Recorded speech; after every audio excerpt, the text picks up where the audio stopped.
Uydagilar hali bilishmaydi. Lekin men o'sha ishni qilishga qaror qildim. Bilasizlarmi, shu burchagi har doim ko'tarilib qoladigan, ranglari bir-biriga o'tib ketadigan, burchaklari qayilib, aylanib qoladigan gilamlardan hamma charchagan. Sizlar ham charchagan bo'lsangiz kerak. Gilamsaroyga keldim. Gilamsaroyga Rossiya Federatsiyasidan yangi kolleksiyadagi gilamlar kelgan. Ko'rsanglar bo'ladi. Sifatlari juda ham zo'r, zamonaviy dizaynlarda ishlangan.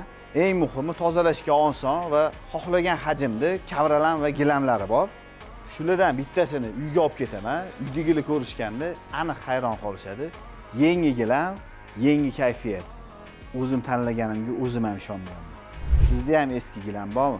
Unda almashtirish vaqti keldi.